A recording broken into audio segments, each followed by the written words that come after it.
Meeting Jesus ಎಂಬ ಶೀರ್ಷಿಕೆ ಅಡಿಯಲ್ಲಿ ಯೇಸುವನ್ನು ಭೇಟಿಯಾಗುವುದು ಎಂಬಂತ ಶೀರ್ಷಿಕೆ ಅಡಿಯಲ್ಲಿ ಈ ದಿನ ನಾವು ಮತ್ತೊಬ್ಬ ವ್ಯಕ್ತಿಯನ್ನು ಮತ್ತೊಬ್ಬ ಸ್ತ್ರೀಯನ್ನು ಈ ದಿನ ನಾವು ಭೇಟಿಯಾಗ್ಲಿಕ್ಕೆ ಹೋಗ್ತೇವೆ.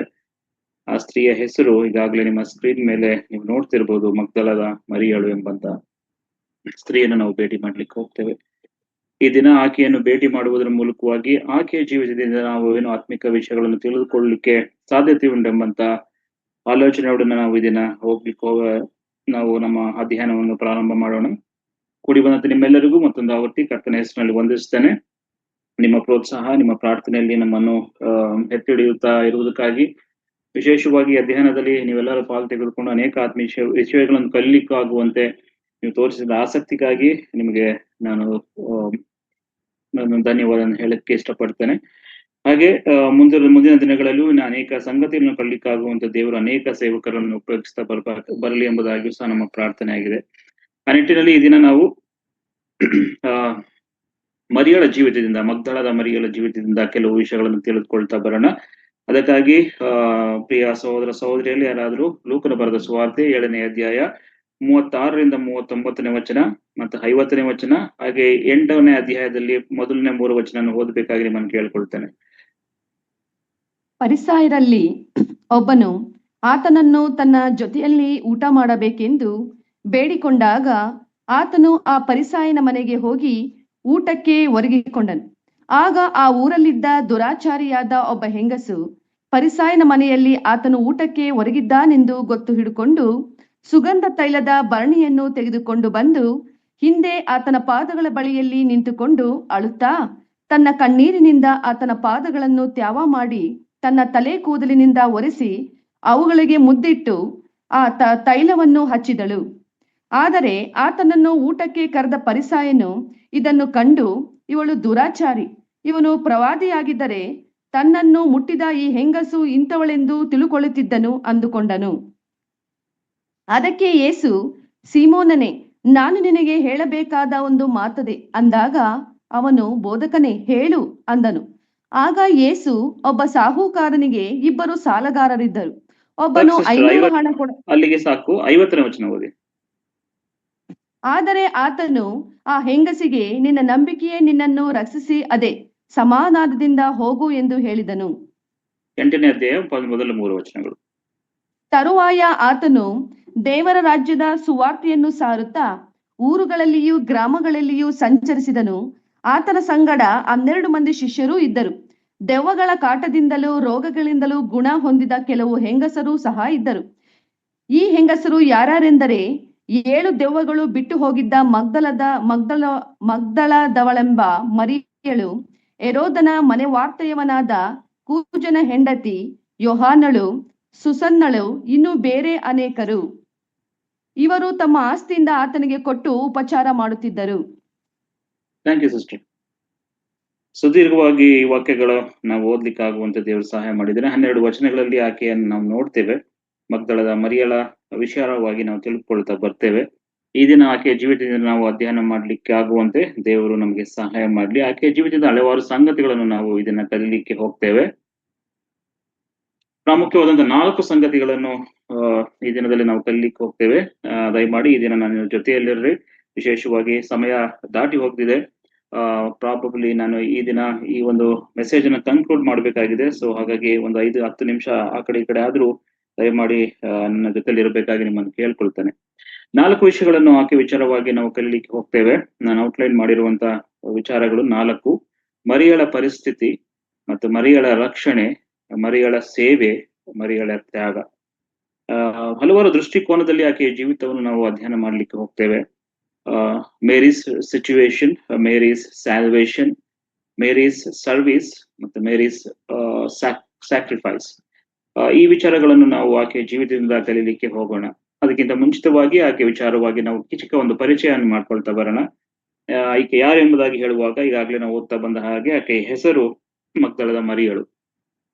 ಸೊ ಮರಿಯಳು ಎಂಬುದಾಗಿ ಆಕೆಯ ಹೆಸರು. ಇವಳು ಮಗ್ದಲ ಒಂದು ಸ್ಥಳದಿಂದ ಬಂದದರಾದ್ರಿಂದ ಆಕೆಯ ಹೆಸರು ಮಗ್ದಲದ ಮರಿಯಳು ಎಂಬುದಾಗಿ ಆಕೆಯನ್ನು ಕರೆಯುವಂಥದ್ದು ನಾವು ನೋಡ್ತೇವೆ. ಸ್ಥಳ ಯಾವುದೆಂಬುದಾಗಿ ನೋಡುವಾಗ ಅದು ಮಗ್ದಲ ಎಂಬುದಾಗಿ ನೋಡ್ತೇವೆ. ಇದು ಯೇಸು ಸ್ವಾಮಿ ಒಂದು ವೇಳೆ ಆ ದಿನಗಳಲ್ಲಿ, ಸೇವಾ ದಿನಗಳಲ್ಲಿ ಅವರು ಇದು ಇದ್ದಂತ ಒಂದು ಪಟ್ಟಣ ಇದು, ಆ ಒಂದು ಪಟ್ಟಣ ಅಥವಾ ಒಂದು ನಗರ ಎಂಬುದಾಗಿ ಇದನ್ನು ಕರೀಬಹುದು. ಇದು ಗಲಿಲಾಯ ಸಮುದ್ರದಿಂದ ಒಂದು ಪೂರ್ವ ತೀರದಲ್ಲಿ ಈ ನಗರವು ಒಂದು ಇತ್ತು ಎಂಬುದಾಗಿ ನಾವು ನೋಡ್ತಾ ಬರ್ತೇವೆ. ಗಲಿಲಾಯ ಸಮುದ್ರದಿಂದ ಸಮುದ್ರದ ಪೂರ್ವಕ್ಕೆ ಇದ್ದಂತ ಒಂದು ಸ್ಥಳ ಇದು. ಈ ನಗರವು ಒಂದು ಒಂದು ಶ್ರೀಮಂತ ನಗರವಾಗಿತ್ತು. ಎಸ್ ಎಸ್ ಸ್ವಾಮಿ ಅವರು ಈ ಒಂದು ಕಾಲಘಟ್ಟದಲ್ಲಿ ಅದು ಪ್ರಾಸ್ಪರಸ್ ಸಿಟಿ ಎಂಬುದಾಗಿ ನಾವು ನೋಡ್ತಾ ಬರ್ತೇವೆ ಈ ಒಂದು ನಗರದ ವಿಚಾರವಾಗಿ. ಬಹಳಷ್ಟು ವ್ಯಾಪಾರಿಗಳು ಈ ನಗರದಲ್ಲಿ ಇದ್ದರು ಎಂಬುದಾಗಿ ಸಹ ನಾವು ತಿಳ್ಕೊಳ್ತಾ ಬರ್ತೇವೆ. ಬಿಸ್ನೆಸ್ಗೆ ಬಹಳ ಪ್ರಾಶಸ್ತ್ಯವಾದಂತ ಸ್ಥಳ ಇದಾಗಿತ್ತು. ಇಲ್ಲಿ ಮೀನು ಉದ್ಯಮ, ಫಿಶರಿ, ಮೀನು ಉದ್ಯಮಕ್ಕೆ ಇದಕ್ಕೆ ಹೆಸರುವಾಸಿಯಾಗಿದ್ದಂತ ನಗರ ಮಗ್ದಲ ಎಂಬುದಾಗಿ ನೋಡುವಾಗ, ಈ ನಗರದಲ್ಲಿ ಅನೇಕ ಶ್ರೀಮಂತ ಜನರು ಇದ್ದರು. ಮಗ್ದಲದ ಮರಿಯಳು ಕೂಡ ಶ್ರೀಮಂತ ಜನರಲ್ಲಿ ಒಬ್ಬಳು ಎಂಬುದಾಗಿ ಈಕೆ ವಿಚಾರವಾಗಿ ನಾವು ಕಲಿತಾ ಬರ್ತೇವೆ. ಆಕೆಯ ರಾಷ್ಟ್ರೀಯತೆ ಅಥವಾ ನ್ಯಾಷನಾಲಿಟಿ ಯಾವುದು ಎಂಬುದಾಗಿ ನೋಡುವಾಗ ಯಹೂದಿ. ಆಕೆಯು ಸಹ ಯಹೂದಿಯ ಸ್ತ್ರೀ ಆಗಿದ್ದಳು.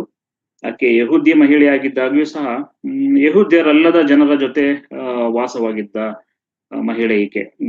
ನಾನ್ ಜೂವಿಶ್ ಪೀಪಲ್, ಇವರ ಮಧ್ಯದಲ್ಲಿ ವಾಸ ಮಾಡ್ತಿದ್ದಂತ ಮಹಿಳೆ.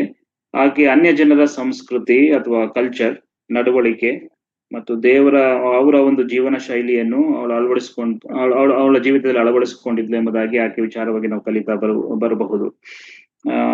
ಯಹೂದಿ ಆಗಿದ್ದರೂ ಆಕೆ ಯಹೂದಿ ಹಿನ್ನೆಲೆಗೆ ತಕ್ಕಂತೆ ಆಕೆ ಜೀವಿಸಲಿಲ್ಲ ಎಂಬುದಾಗಿ ಆಕೆ ಜೀವಿತದಿಂದ ನಾವು ಕಲಿತಾ ಬರಬಹುದು. ನಾವು ನೋಡುವಾಗ ಅನೇಕ ಸುವಾರ್ತೆಗಳಲ್ಲಿ ಆಕೆ ಹೆಸರು ನಮೂದಿಸಲ್ಪಟ್ಟಿದೆ. ಇಲ್ಲೂ ಸಹ ನಾವು 12 ವಚನಗಳಲ್ಲಿ ಆಕೆಯ ವಿಚಾರವಾಗಿ ನಾವು ಓದ್ತಾ ಬಂದ್ವಿ. ಇದು ಆಕೆಯ ಕುರಿತಾದಂತ ಒಂದು ಚಿಕ್ಕ ಪರಿಚಯ. ಆಕೆ ಹೆಸರಿನ ಒಂದು ಅರ್ಥ ಎಂಬುದಾಗಿ ನೋಡುವಾಗ, ಮಗ್ದಲದ ಮರಿಯಳು ಎಂಬುದಾಗಿ ನೋಡುವಾಗ 2 ಪದಗಳಿಂದ ಕೂಡಿದಂತ ಒಂದು ಹೆಸರು ಇದು. ಅದರ ಅರ್ಥ ಬಂಡಾಯ ಅಥವಾ ಕಹಿ ಅಥವಾ ಪ್ರೀತಿಯ ಎಂಬುದಾಗಿ ನೋಡ್ತೇವೆ. ಸೊ ರೆಬಿಲಿಯಸ್ ಎಂಬುದಾಗಿ ಇಂಗ್ಲಿಷ್ ನಲ್ಲಿ ಅರ್ಥ ನೋಡ್ತೇವೆ. ಮೇರಿ ಮ್ಯಾಗ್ದಲಿನ್ ಎಂಬಂತ ಹೆಸರು ಇಂಗ್ಲಿಷ್ ನಲ್ಲಿ ಕರೆಯುವಾಗ ಆಂಗ್ಲ ಭಾಷೆಯಲ್ಲಿ ಅದಕ್ಕಿರುವಂತ ಅರ್ಥ ರೆಬಿಲಿಯಸ್ ಎಂಬಂತ ಅರ್ಥವನ್ನು ಕೊಡುತ್ತದೆ, ಬಿಟ್ಟರ್ನೆಸ್ ಎಂಬುದಾಗಿ, ಮತ್ತೆ ಬಿಲವರ್ಡ್ ಎಂಬಂತ ಅರ್ಥವನ್ನು ಕೊಡುವಂತದ್ದಾಗಿದೆ. ಕನ್ನಡದಲ್ಲಿ ನಾವು ಅದನ್ನು ಭಾಷಾಂತರಿಸುವಾಗ ಬಂಡಾಯ ಎಂಬುದಾಗಿಯೂ, ಕಹಿ ಎಂಬುದಾಗಿ ಬಿಟ್ಟರ್ನೆಸ್, ಪ್ರೀತಿಯ ಎಂಬುದಾಗಿ ಬಿಲವರ್ಡ್ ಎಂಬುದಾಗಿ ನಾವು ನೋಡ್ತೇವೆ. ಗ್ರೀಕ್ ಭಾಷೆಯಲ್ಲಿ ಆಕೆ ಹೆಸರು ಮರಿಯಾ ಮ್ಯಾಗ್ದಲಿನ್ ಎಂಬಂತ ಹೆಸರಿನಿಂದ ಕರೆಯಲ್ಪಡುತ್ತಾರೆ. ಹಾಗೆ ಹಿಬ್ರು ಭಾಷೆಯಲ್ಲಿ ಮಿರಿಯಮ್ಮಳು ಎಂಬಂತ ನಾವು ಮೋಶೆಯ ತಂಗಿ ಹೆಸರನ್ನು ನೋಡ್ತೇವೆ. ಹೆಸರಿನ ಒಂದು ಅರ್ಥ ಒಂದು ವೇಳೆ ಆ ಹಿಬ್ರಿ ಭಾಷೆಯಲ್ಲಿ ಮಿರಿಯಂ ಎಂಬುದಾಗಿ ಕರೆಯುವಂತದ್ದಾಗಿದೆ. ಇದು ಆಕೆಯ ಬಗ್ಗೆ ಇರುವಂತ ಒಂದು ಚಿಕ್ಕ ಒಂದು ಪರಿಚಯ. ನಾವು ಈಗ ಆಕೆಯ ಜೀವಿತದ ಎಲ್ಲಾ ವಿಧವಾದಂತ ಭಾಗಗಳಲ್ಲಿ ವಿಭಿನ್ನ ದೃಷ್ಟಿಕೋನಗಳಲ್ಲಿ ಆಕೆಯ ಜೀವಿತವನ್ನು ಕಲಿಯುತ್ತಾ ದೇವರು ಆಕೆಯ ಜೀವಿತದಲ್ಲಿ ಮಾಡಿದ್ದ ಕಾರ್ಯಗಳನ್ನು ನಾವು ನೋಡ್ಲಿಕ್ಕೆ ಆಗುವಂತೆ, ಮೊದಲನೇದಾಗಿ ನಾವು ಆಕೆಯ ಒಂದು ಸಿಚುವೇಶನ್ ನೋಡ್ತೇವೆ. ಮೇರಿಯ ಪರಿಸ್ಥಿತಿಯನ್ನು ನೋಡ್ತೇವೆ. ಸ್ವಾಮಿಯನ್ನು ಭೇಟಿಯಾಗೋದಕ್ಕಿಂತ ಮುಂಚಿತವಾಗಿ ಆಕೆಯ ಜೀವಿತ ಹೇಗಿತ್ತು ಎಂಬುದಾಗಿ ನಾವು ತಿಳಿದುಕೊಳ್ತಾ ಬರೋಣ. ಇದರಲ್ಲಿ 3 ವಿಷಯಗಳನ್ನು ನಾವು ಕಲಿಯಲಿಕ್ಕಿದ್ದೇವೆ. ಆಕೆಯ ಗುರುತು, ಆಕೆಯ ಅಪೂರ್ಣತೆ ಮತ್ತು ಆಕೆಯ ಅನಾರೋಗ್ಯ. ಇಂಗ್ಲಿಷ್ ನಲ್ಲಿ ಹೇಳುವಾಗ we are going to see her identity, ಒಂದು ಆಕೆಯ ಗುರುತು, ಮತ್ತೆ ಹರ್ ಇಂಪರ್ಫೆಕ್ಷನ್, ಆಕೆಯ ಅಪೂರ್ಣತೆಯನ್ನು ನೋಡ್ತೇವೆ, ಇಂಪರ್ಫೆಕ್ಷನ್. ಆಕೆಯ ಇನ್ಫರ್ಮಿಟಿ, ಆಕೆಯ ಅನಾರೋಗ್ಯ ಅಥವಾ ಆಕೆಯ ದೌರ್ಬಲ್ಯ ಅಂತಾನೂ ಕರೀಬಹುದು, ಅಥವಾ ಈ ರೀತಿಯಾಗಿ ಆಕೆಯ ವಿಚಾರವಾಗಿ ನಾವು ಕಲಿತಾ ಬರೋಣ. ಮೊದಲನೇದಾಗಿ ಆಕೆಯ ಗುರುತನ್ನು ನೋಡ್ತಾ ಬರೋಣ. ನಮ್ಮ ಸತ್ಯವೇದದಲ್ಲಿ ನಾವು ವಿಶೇಷವಾಗಿ ಹೊಸ ಒಡಂಬಡಿಕೆಯಲ್ಲಿ ನಾವು ಬರುವಾಗ, ಹೊಸ ಒಡಂಬಡಿಕೆಯಲ್ಲಿ ಪ್ರಾಮುಖ್ಯವಾಗಿ ಅದರಲ್ಲೂ ಸುವಾರ್ತೆಗಳಲ್ಲಿ ಮರಿಯಳು ಅಥವಾ ಮೇರಿ ಎಂಬಂತ ಹೆಸರು ನಾವು ಬಹಳಷ್ಟು ಕೇಳ್ತಾ ಬರ್ತೇವೆ. ಆಲ್ಮೋಸ್ಟ್ ಎಲ್ಲ ಸುವಾರ್ತೆಗಳಲ್ಲಿಯೂ ಸಹ ಈ ಹೆಸರು ನಾವು ನೋಡ್ತಾ ಬರ್ತೇವೆ. ಅನೇಕ ಮಹಿಳೆಯರು ಈ ಹೆಸರನ್ನು ಹೊಂದಿದ್ದಾರೆ ಎಂಬುದಾಗಿ ನಾವು ನೋಡ್ತಾ ಬರ್ತೇವೆ. ಅದರಲ್ಲಿ ನಿಮಗೆ ಕೆಲವರನ್ನ ಹೇಳಲಿಕ್ಕೆ ನಾನು ಇಷ್ಟಪಡ್ತೇನೆ. ಸುವಾರ್ತೆಗಳಲ್ಲಿ ಮಾತ್ರ ಮರಿಯಳು ಎಂಬುದಾಗಿ ನೋಡುವಾಗ ನಮ್ಮ ಕರ್ತನಾದ ಯೇಸು ಕ್ರಿಸ್ತನ ತಾಯಿ ಹೆಸರು ಸಹ ಮರಿಯಳು. ಮತ್ತಾಯನ ಸುವಾರ್ತೆ 1ನೇ ಅಧ್ಯಾಯದ 16ನೇ ವಚನದಲ್ಲಿ ನಾವು ಓದ್ತಾ ಬರ್ತೇವೆ. ಓದ್ಲಿಕ್ಕೆ ಸಮಯ ಇಲ್ಲ, ನಾವು ನೀವು ಅದನ್ನ ನೋಟ್ ಮಾಡ್ಕೋಬಹುದು. ಹಾಗೆ ಮತ್ತೊಬ್ಬ ಮರಿಯಳನ್ನ ನೋಡ್ತೇವೆ, ಲಾಜರನು ಮತ್ತು ಮಾರ್ತಳ ಸಹೋದರಿ ಮರಿಯಳು ಎಂಬಂತ ನಾವು ಮರಿಯಳು ಎಂಬುದಾಗಿ ನೋಡ್ತೇವೆ. ಆಕೆ ಹೆಸರು ಸಹ ಅದು ಯೋಹಾನನು ಬರೆದ ಸುವಾರ್ತೆ 11ನೇ ಅಧ್ಯಾಯದ 2ನೇ ವಚನದಲ್ಲಿ ನೋಡ್ತೇವೆ. ಹಾಗೆ ಯಾಕೋಬ ಯೋಸೆಫರ ತಾಯಿ ಮತ್ತಾಯನ ಬರೆದ ಸುವಾರ್ತೆ 27ನೇ ಅಧ್ಯಾಯದ 56ನೇ ವಚನದಲ್ಲಿ ನೋಡ್ತಾ ಬರ್ತೇವೆ. ಹಾಗೆ ಮಾರ್ಕನ ತಾಯಿ ಜಾನ್ ಮಾರ್ಕ್, ಈತನ ತಾಯಿ ಹೆಸರು ಸಹ ಮರಿಯಳು ಎಂಬುದಾಗಿ ಅಪೊಸ್ತಲ ಕೃತ್ಯ 12ನೇ ಅಧ್ಯಾಯ 12ನೇ ವಚನದಲ್ಲಿ ನಾವು ನೋಡ್ತಾ ಬರ್ತೇವೆ. ಒಂದು ವೇಳೆ ಪೌಲನು ರೋಮಾಪುರದವರಿಗೆ ಪತ್ರಿಕೆಯಲ್ಲಿ ತಿಳಿಸಿರುವ ಮರಿಯಳು, ಆಕೆ ಹೆಸರು ಸಹ ಮರಿಯಳು ಎಂಬುದಾಗಿ ಅಲ್ಲಿ ರೋಮಾಪುರದಲ್ಲಿ ಪತ್ರಿಕೆಯಲ್ಲಿ ನಾವು ನೋಡ್ತೇವೆ. 16ನೇ ಅಧ್ಯಾಯದ 6ನೇ ವಚನದಲ್ಲಿ ಹೀಗೆ ನಾವು ಓದ್ತೇವೆ. ಸುಮಾರು 5-6 ಜನರ ಹೆಸರನ್ನ ನೋಡ್ತೇವೆ ಸುವಾರ್ತೆಗಳಲ್ಲಿ ಮತ್ತೆ ಹೊಸ ಒಡಂಬಡಿಕೆಯಲ್ಲಿ ನೋಡುವಾಗ. ಇವರೆಲ್ಲರೂ ಬೇರೆ ಬೇರೆ ಮರಿಯಳುಗಳು. ಸೊ ಹಾಗಾಗಿ ಇವರೆಲ್ಲರೂ ಒಬ್ಬರೇ ಅಲ್ಲ, ಬೇರೆ ಬೇರೆ ಜನಗಳು ಇವರು ಆಗಿರ್ತಾರೆ. ನಮ್ಮ ಅಧ್ಯಯನದಲ್ಲಿರುವಂತಹ ಮರಿಯಳು ಇಲ್ಲಿ ಲಿಸ್ಟ್ ಆಗಿರುವಂತ ಯಾರು ಅವರಲ್ಲ. ಸೊ ಇವರು ಮಗ್ದಲದ ಮರಿಯಳು ಎಂಬುದಾಗಿ ನಾವು ಈಗಾಗಲೇ ನಿಮ್ಗೆ ತಿಳಿಸ್ತಾ ಬಂದೆ. ಈಕೆ ಆ ಊರಿನವರಾದಲಿಂದ, ಮಗ್ದಳದವಳಾದಲಿಂದ ಕಾರಣ ಮಗ್ದಲದ ಮರಿಯಳು ಎಂಬುದಾಗಿ ಆಕೆಗೆ ಹೆಸರು ಬಂತು. ಇದು ಆಕೆಯ ಗುರುತು. So she was from the place of Magdala. So ಹಾಗಾಗಿ ಮೇರಿ ಮ್ಯಾಗ್ದಲೀನ್ ಎಂಬುದಾಗಿ ಅಥವಾ ಮಗ್ದಲದ ಮರಿಯಳು ಎಂಬುದಾಗಿ ಆಕೆಯನ್ನು ಕರೆಯುವಂಥದ್ದನ್ನು ನೋಡ್ತೇವೆ. ಇದು ಆಕೆಯ ಗುರುತು. ನೆಕ್ಸ್ಟ್ ನೋಡುವಂತ ಎರಡನೆಯ ವಿಚಾರ ಆಕೆಯ ಪರಿಚಯದಲ್ಲಿ ಆಕೆಯ ಅಪೂರ್ಣತೆ ಎಂಬುದಾಗಿ ನೋಡ್ತೇವೆ, ಇಂಪರ್ಫೆಕ್ಷನ್ ಎಂಬುದಾಗಿ. ಲೂಕನ ಬರೆದ ಸುವಾರ್ತೆ 7ನೇ ಅಧ್ಯಾಯ 39ನೇ ವಚನದಲ್ಲಿ ನಾವು ನೋಡ್ತೇವೆ, ಓದ್ತಾ ಬರುವ ಹಾಗೆ. ಅಲ್ಲಿ ಫರಿಸಾಯನು ಹೆಂಗಸಿನ ಬಗ್ಗೆ ಮಾತನಾಡ್ತಾನೆ. ಒಂದು ವೇಳೆ ಈ ವಿವರಣೆಯ ಬಗ್ಗೆ ಒಂದು ದೊಡ್ಡ ಚರ್ಚೆ ಇದೆ. ಲೂಕನ ಬರೆದ ಸುವಾರ್ತೆ 7ನೇ ಅಧ್ಯಾಯ 36ರಿಂದ 50 ವಚನವರೆಗೂ ನಾವು ಈ ಭಾಗದಲ್ಲಿ ನಾವು ಒಬ್ಬ ಮಹಿಳೆಯನ್ನು ನೋಡ್ತೇವೆ. ಆಕೆ ಹೆಸರನ್ನು ಉಲ್ಲೇಖಿಸಲಿಲ್ಲ, ಇಲ್ಲಿ ಯಾರು ಆಕೆ ಎಂಬುದಾಗಿ ಹೇಳಲಿಲ್ಲ. ಆದ್ರೆ ಫರಿಸಾಯನಾದ ಸೀಮೋನನು ಪ್ರಕಾರ ಆಕೆ ನಾನು ನೋಡ್ತಾ ಬಂದ ಹಾಗೆ ಅಲ್ಲಿ ನೋಡುವಂಥದ್ದು ದುರಾಚಾರಿಯಾದಂತ ಹೆಂಗಸು, ಆಕೆ ಪಾಪಿ ಎಂಬುದಾಗಿ ಅವನು ಹೇಳುವಂಥದ್ದನ್ನು ನೋಡ್ತೇವೆ. ಅನೇಕ ವಿದ್ವಾಂಸರು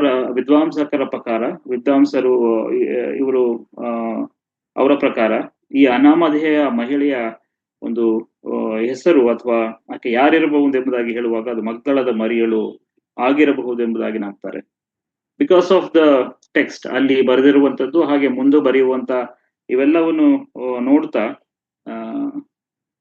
ಆಕೆ ಮಗ್ದಲದ ಈ ಒಂದು ವಚನ ಭಾಗದಲ್ಲಿ ಹೇಳಿರುವಂತಹ ಮಹಿಳೆ ಆಕೆ ಮಗ್ದಲದ ಮರಿಯಳು ಎಂಬುದಾಗಿ ಅವರಿಗೆ ತಿಳಿಸುವಂತವರಾಗಿದ್ದಾರೆ. ಹಾಗಾಗಿ ಆಕೆ ಪಾಪಿ ಎಂಬುದಾಗಿ ಇಲ್ಲಿ ತಿಳಿಸಿರುವುದನ್ನು ನೋಡ್ತೇವೆ 7ನೇ ಅಧ್ಯಾಯದ 39ನೇ ವಚನದಲ್ಲಿ.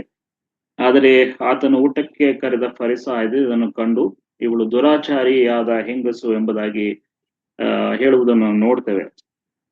ಸೊ ಸ್ವಾಮಿ ಬಗ್ಗೆನು ಮಾತಾಡ್ತಾ ಈತನು ಒಂದು ವೇಳೆ ಪ್ರವಾದಿಯಾಗಿದ್ದರೆ ತನ್ನನ್ನು ಮುಟ್ಟಿದಂತ ಈ ಹೆಂಗಸು ಇಂಥವಳೆಂದು ತಿಳಿದುಕೊಳ್ಳುತ್ತಿದ್ದನು ಅಂದುಕೊಂಡನು ಎಂದು ಇಲ್ಲಿ ನೋಡ್ತೇವೆ ಈ ವಚನ ಭಾಗದಲ್ಲಿ.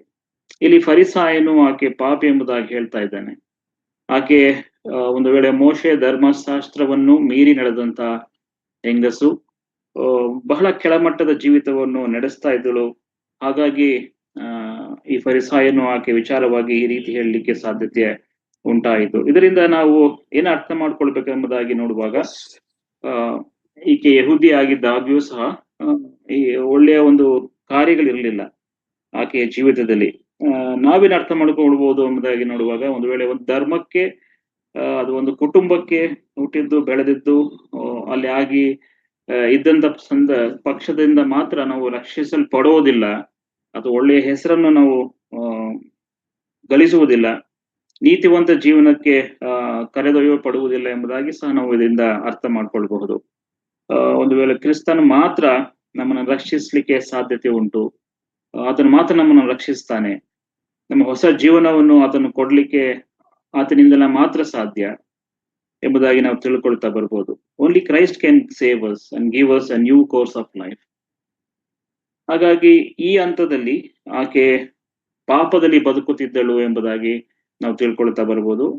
ಅಪೂರ್ಣವಾದಂತ ಒಂದು ಅಪವಿತ್ರವಾದಂತ ಜೀವಿತ ಅಥವಾ ಅಪೂರ್ಣವಾದಂತ ಮಹಿಳೆ ಈಕೆ ಎಂಬುದಾಗಿ ನಾವು ಆಕೆ ವಿಚಾರವಾಗಿ ತಿಳ್ಕೊಳ್ತಾ ಬರ್ಬೋದು. ಫರಿಸಾಯನ ಪ್ರಕಾರ ಮತ್ತು ಯೇಸು ಕ್ರಿಸ್ತನು ಆತನ ಘೋಷಣೆಯ ಪ್ರಕಾರ, ಒಂದು ವೇಳೆ ವಚನ 50 ನಾವು ಓದುವಾಗ ಅಲ್ಲಿ ನೋಡ್ತಾ ಬಂದ್ವಿ, ಆಕೆಗೆ ರಕ್ಷಣೆ ಆಯ್ತು ಎಂಬುದಾಗಿ ನೋಡುವಾಗ ಒಂದು ಸಮಾಧಾನಕರವಾದಂತ ಮಾತನ್ನು ಸ್ವಾಮಿ ಅಲ್ಲಿ ಹೇಳುವುದನ್ನು ನೋಡ್ತೇವೆ. ಹಾಗಾಗಿ ಆಕೆಯನ್ನು ರಕ್ಷಕನು ರಕ್ಷಿಸಿದನು ಎಂಬುದಾಗಿ 50ನೆಯ ವಚನದಲ್ಲಿ ನಾವು ನೋಡ್ತಾ ಬರ್ತೇವೆ. ಒಂದು ವೇಳೆ ಜನರು ನಮಗೆ ಉಡುಗೊರೆಗಳನ್ನು ಕೊಡುವಾಗ ಆ ಅನೇಕ ಬಾರಿ ನಾವು ಹೀಗೆ ಅನ್ಕೋತೇವೆ, ಆ ಹಲವಾರು ಜನರು ಈ ರೀತಿಯಾಗಿ ತಿಳ್ಕೊಳ್ತಾರೆ, ನಮಗೆ ಉಡುಗೊರೆ ಯಾರು ಕೊಟ್ಟಾಗ ಅದಕ್ಕೆ ನಾನು ಅರ್ಹನಾಗಿದ್ದೆ, ಅದಕ್ಕಾಗಿ ನನಗೆ ಈ ಉಡುಗೊರೆ ನನಗೆ ಕೊಟ್ರು ಎಂಬುದಾಗಿ ನಾವು ತಿಳ್ಕೊಳ್ತೇವೆ ಕೆಲವಾರು ಸತಿ. ಕೆಲವರು ಕೊಟ್ಟಂತ ಉಡುಗೊರೆಯನ್ನು ನಿರ್ಲಕ್ಷಿಸ್ತಾರೆ. ಆದ್ರೆ ಕೆಲವರು ಒಬ್ಬರನ್ನು ಗೌರವಿಸುವಾಗ, ಅವರಿಗೆ ಉಡುಗೊರೆಯನ್ನು ಕೊಡುವಾಗ ಒಂದು ಕೃತಜ್ಞತಾ ಭಾವದ ಜೀವಿತದಿಂದ ಅವರು ಜೀವಿಸ್ತಾರೆ, ಅಥವಾ ಅವರು ಕೊಟ್ಟಂತ ಉಡುಗೊರೆಗೆ ಕೃತಜ್ಞತಾ ಭಾವದಿಂದ ಅವರು ಇರುವಂತವರಾಗಿದ್ದಾರೆ. ಇಲ್ಲಿ ಮಗ್ದಲದ ಮರಿಯಳ ಜೀವಿತದಲ್ಲಿಯೂ ಸಹ ಅದನ್ನೇ ನಾವು ನೋಡ್ತೇವೆ. ಕರ್ತನು ಆಕೆಯ ರಕ್ಷಣೆಯನ್ನು ಆಕೆಯ ಜೀವಿತದಲ್ಲಿ ಬರಮಾಡುವಾಗ, ರಕ್ಷಿಸಲ್ಪಟ್ಟಂತ ನಂತರ ಕೃತಜ್ಞತೆಯ ಜೀವಿತವನ್ನು ನಡೆಸಿದಳು ಎಂಬುದಾಗಿ ಆಕೆ ವಿಚಾರವಾಗಿ ಮುಂದೆ ನಾವು ಓದ್ತಾ ಬರ್ತೇವೆ. She lived A life of gratitude. So ಇದು ಆಕೆಯ ಪರಿಚಯಲ್ಲಿ ನಾವು ಕಲ್ತ್ಕೊಳ್ತಾ ಬರೋದು. ಆಕೆಯ ಅಪೂರ್ಣತೆಯಲ್ಲಿ ಸ್ವಾಮಿ ಆಕೆಯನ್ನು ಕಾಪಾಡಿದನು, ರಕ್ಷಿಸಿದನು ಎಂಬುದಾಗಿ ನಾವು ನೋಡ್ತಾ ಬರ್ತೇವೆ. ಮೂರನೇದಾಗಿ ಆಕೆಯ ಇನ್ಫಾರ್ಮಿಟಿ, ಆಕೆಯ ಒಂದು ವೇಳೆ ಏನದು ಅನಾರೋಗ್ಯ ಎಂಬುದಾಗಿ ಕರಿತೇವೆ, ಬಲಹೀನತೆ ಅಥವಾ ಅನಾರೋಗ್ಯ ಎಂಬುದಾಗಿ. ಇಲ್ಲಿ ಲೂಕನ ಬರೆದ ಸುವಾರ್ತೆ 8ನೇ ಅಧ್ಯಾಯ 2ನೇ ವಚನದಲ್ಲಿ ನೋಡುವಾಗ, ದೆವ್ವಗಳ ಕಾಟದಿಂದಲೂ ಒಂದು ವೇಳೆ ರೋಗದಿಂದಲೂ ಗುಣ ಹೊಂದಿದ ಕೆಲವು ಹೆಂಗಸರು ಸಹ ಇದ್ದರು ಎಂಬುದಾಗಿ ನೋಡ್ತಾ, ಈ ಹೆಂಗಸರು ಯಾರೆಂದರೆ 7 ದೆವ್ವಗಳು ಬಿಟ್ಟು ಹೋಗಿದ್ದ ಮರಿಯಳೆಂಬ ಮಗ್ದಲದ ಎಂಬುದಾಗಿ ನಾವು ನೋಡ್ತಾ ಬರ್ತೇವೆ. ಇಲ್ಲಿ ನಾವು ಆಕೆಯ ಪರಿಸ್ಥಿತಿಯನ್ನು ನೋಡ್ತೇವೆ. ಆಕೆ ದೆವ್ವ ಹಿಡಿದ ಮಹಿಳೆ ಆಗಿದ್ದಳು ಎಂಬುದಾಗಿ. ಎಷ್ಟು ದೆವ್ವಗಳು ಎಂಬುದಾಗಿ ಹೇಳುವಾಗ 8 ದೆವ್ವಗಳು ಹಿಡಿದಂತ ಮಹಿಳೆ ಈಕೆ ಆಗಿದ್ದಳು ಎಂಬುದಾಗಿ ನೋಡ್ತೇವೆ. ಈ ದೆವ್ವಗಳು ಹಿಡಿದಿದ್ದಂತ ದಿಂದಾಗಿ ಆಕೆಯ ಜೀವಿತದಲ್ಲಿ ಶಾಂತಿ ಇರಲಿಲ್ಲ. ಆಕೆಯ ಜೀವಿತದಲ್ಲಿ ಯಾವುದೇ ವಿಧವಾದಂತ ವಿಶ್ರಾಂತಿ ಇರಲಿಲ್ಲ. ವಿಶ್ರಾಂತಿಯನ್ನು ಕಳೆದುಕೊಂಡಂತ ಜೀವಿತ. ಆಕೆಯ ಇಂದ್ರಿಯಗಳನ್ನು ದೆವ್ವಗಳು ಹತೋಟಿಯಲ್ಲಿ ತೆಗೆದುಕೊಂಡು ಬಿಟ್ಟಿದ್ವು. ಒಂದು ವೇಳೆ ಆಕೆ ತಾನು ಯಾರೆಂದು ತಿಳಿದಿರಲಿಲ್ಲ ಆಕೆಗೆ.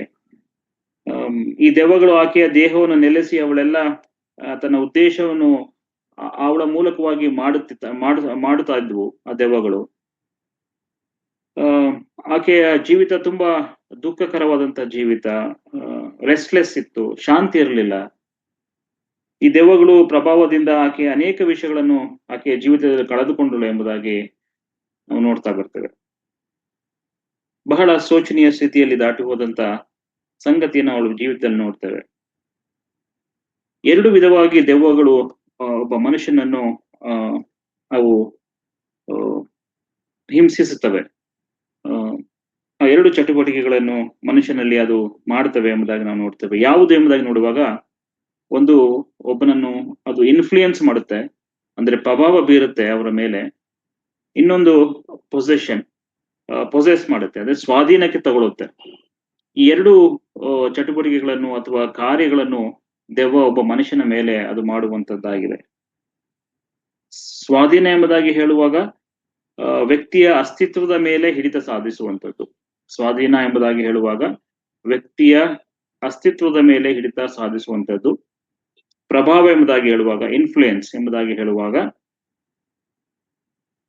ಅದು ಬಾಹ್ಯವಾಗಿ ಜನರು ಸೈತಾನನ ಕಾರ್ಯಗಳಿಗೆ ಅಥವಾ ಅದನ್ನ ಸೂಚನೆಗಳನ್ನು ಅನುಸರಿಸುವಂತೆ ಅವನ ಮೇಲೆ ಪ್ರಭಾವ ಬೀರುವಂಥದ್ದು.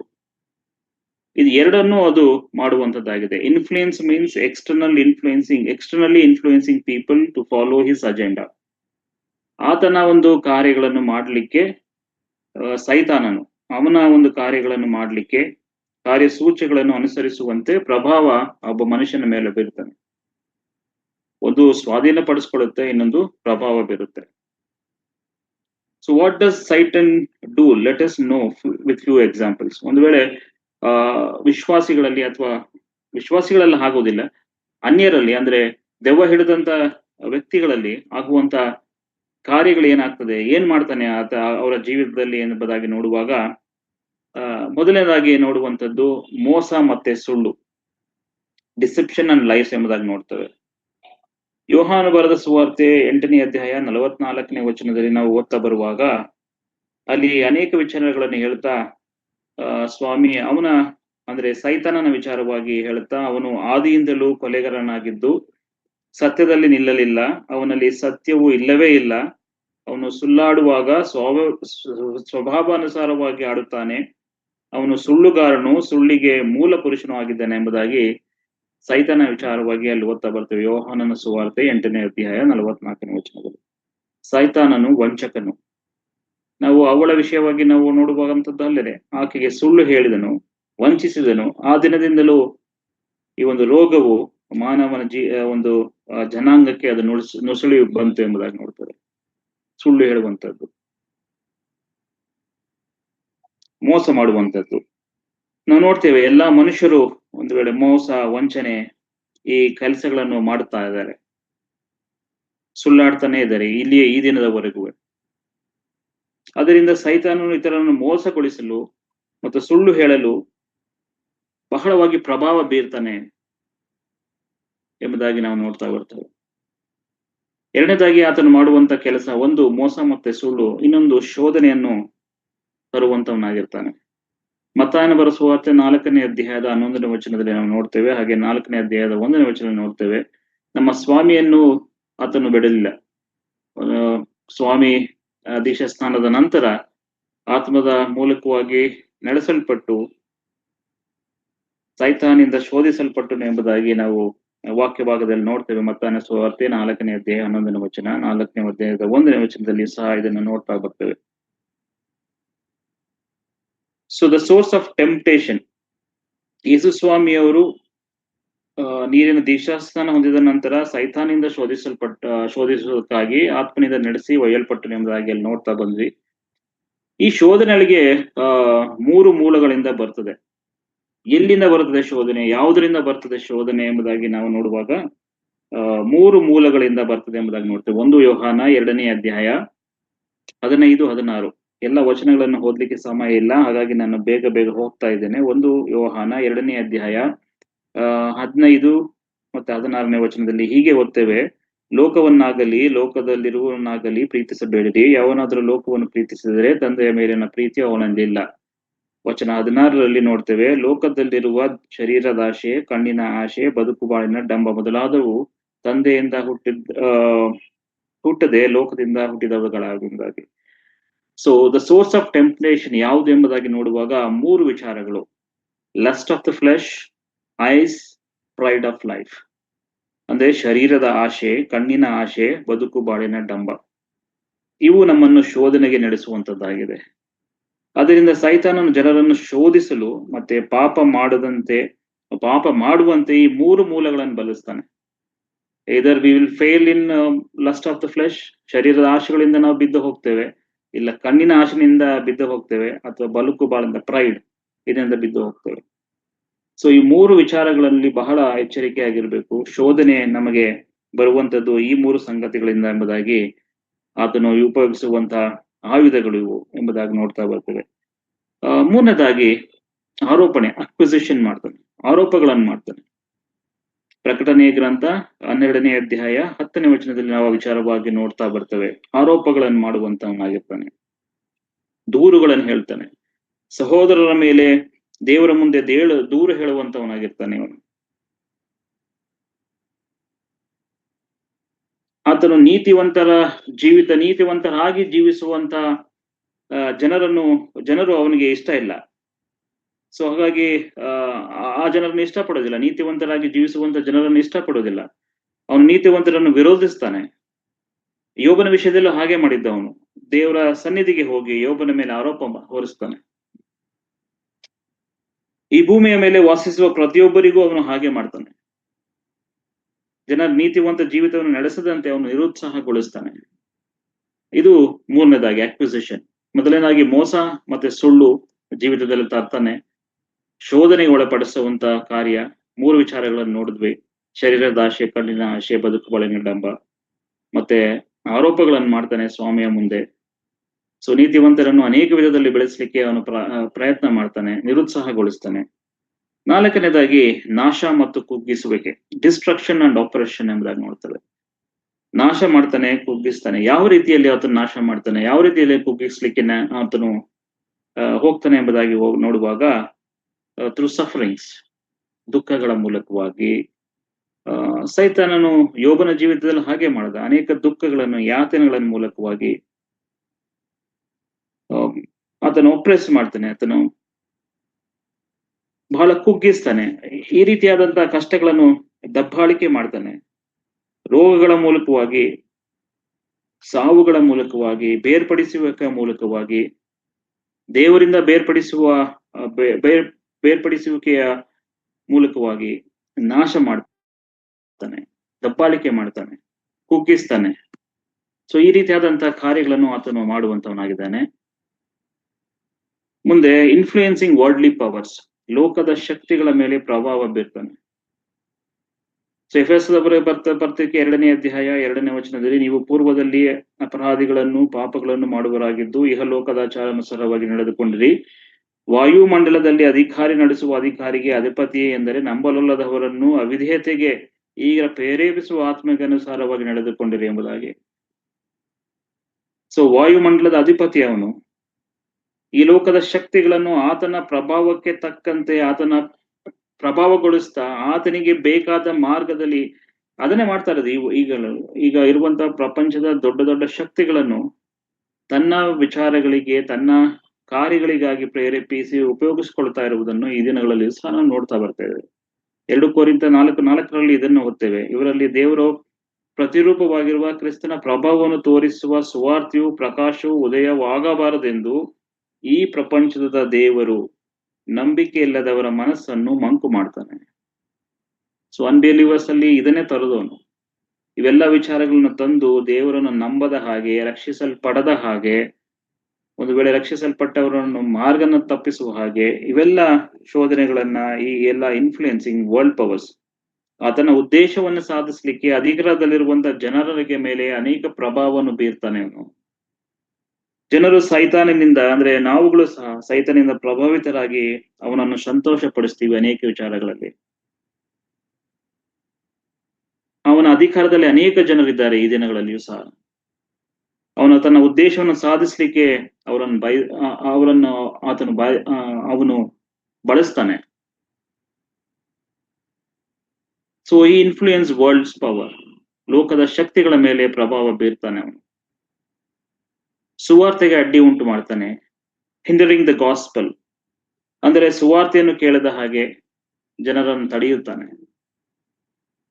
ಸುವಾರ್ತೆಗೆ ಪ್ರತಿಕ್ರಿಯಿಸದ ಹಾಗೆ ತಡೀತಾನೆ. ಕರ್ತನಾದ ಯೇಸು ಕ್ರಿಸ್ತನು ತಮ್ಮ ರಕ್ಷಕನಾಗಿ ಸ್ವೀಕರಿಸಿದ ಹಾಗೆ ತಡೀತಾನೆ. ನಂಬಿಕೆ ಇಲ್ಲದವರ ಜೀವಿತದಲ್ಲಿ ಸೈತಾನು ಈ ಕೆಲಸವನ್ನು ಹೀಗೆ ಮಾಡ್ತಾ ಬರ್ತಾನೆ. So all these things are ಒಂದು ಟ್ರ್ಯಾಪ್. ಇವೆಲ್ಲ ಆತನ ಕಾರ್ಯಗಳು. ಸತ್ಯವೇದದಲ್ಲಿ ಹೇಳ್ಪಟ್ಟಂತ ಕೆಲವು ವಿಚಾರಗಳನ್ನು ನಿಮ್ಗೆ ಹೇಳ್ತಾ ಬಂದೆ, ಅವನು ಯಾವ ರೀತಿಯಲ್ಲಿ ಜನರನ್ನು ಮೋಸಗೊಳಿಸ್ತಾನೆ ಎಂಬುದಾಗಿ. ಹಾಗಾಗಿ ನಾವು ಮಗ್ದಲದ ಮರಿಯಲ ಜೀವಿತಕ್ಕೆ ಬಂದಾಗ ಸೈತಾನನಿಂದ ಪ್ರಭಾವಿತಳಾಗಿದ್ದಳು ಮತ್ತು ಅವನ ಒಂದು ಸ್ವಾಧೀನದಲ್ಲಿದ್ದಳು ಎಂಬುದಾಗಿ ನೋಡ್ತಾ ಬರ್ತದೆ, ಅಧೀನದಲ್ಲಿದ್ದಳು ಎಂಬುದಾಗಿ.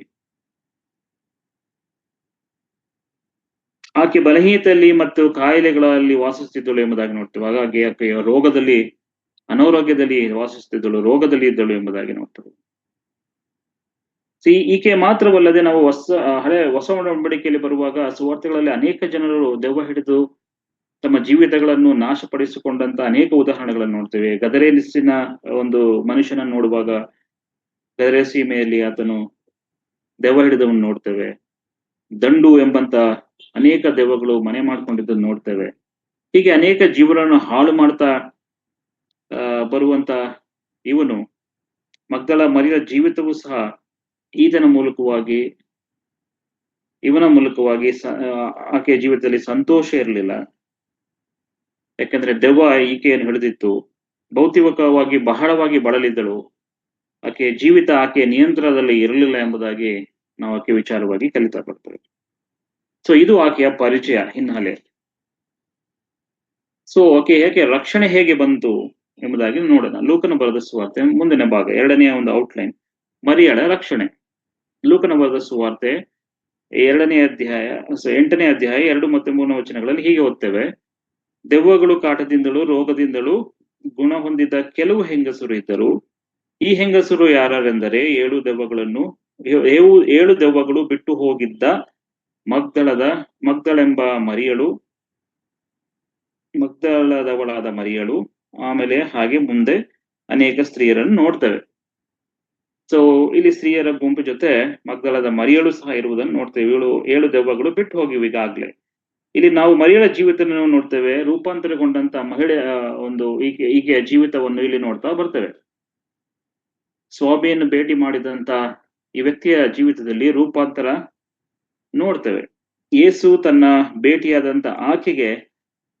ಸ್ವಾಮಿಯನ್ನು ಭೇಟಿಯಾದಂತ ಆಕೆಗೆ ರಕ್ಷಣೆ ಉಂಟಾಯಿತು ಮತ್ತು ದೆವ್ವಗಳಿಂದ ಬಿಡುಗಡೆ ಸಿಕ್ಕಿತು ಎಂಬುದಾಗಿ ನಾವು ಈ ವಿಚಾರವಾಗಿ ನೋಡ್ತಾ ಬರ್ತೇವೆ.